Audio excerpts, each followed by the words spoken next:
పద్మవిభూషణ్ వచ్చినటువంటి మెగాస్టార్ చిరంజీవి అన్నయ్యకి హృదయపూర్వక శుభాకాంక్షలు తెలియచేయటానికి ఈరోజు ఉదయం అన్నయ్యని కలవటం జరిగింది. ఈ భూమి మీద పుట్టినటువంటి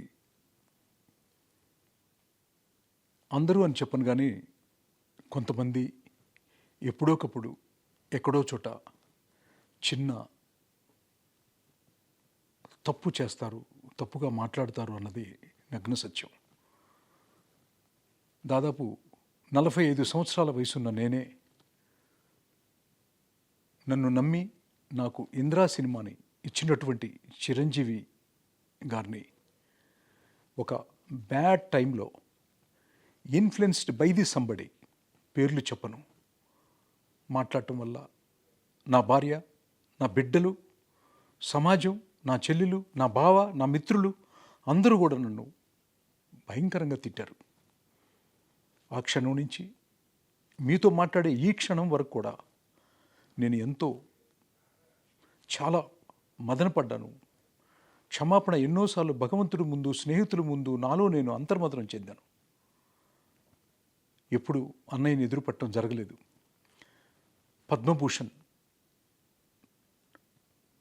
పద్మవిభూషణ్ అవార్డు ఇప్పుడు మళ్ళీ రావటం, కలవటానికి ఈరోజు మార్నింగ్ వెళితే అన్నయ్య రిసీవ్ చేసుకున్న విధానం, నన్ను పలకరించినటువంటి ఒక పద్ధతి, నా కొడుకు గురించి, నా కూతురు గురించి, నా జీవితం గురించి బాగోగులు అడిగినటువంటి ఒక మహనీయుడు అని, ఆయన ఈ నోటితో తప్పుగా మాట్లాడాను అని క్షమించమని అడిగాను.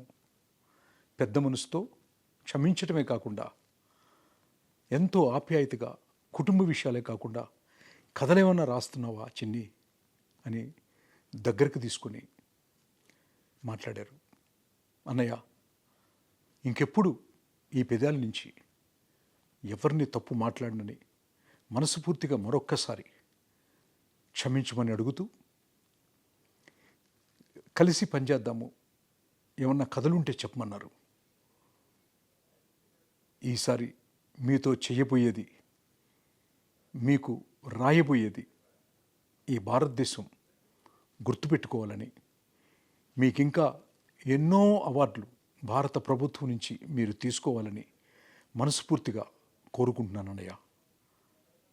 వచ్చే జన్మంటూ ఉంటే మళ్ళీ మీ తోబుట్టుగా పుట్టాలని మనస్ఫూర్తిగా కోరుకుంటూ, I'm sorry my dear brother, extremely sorry.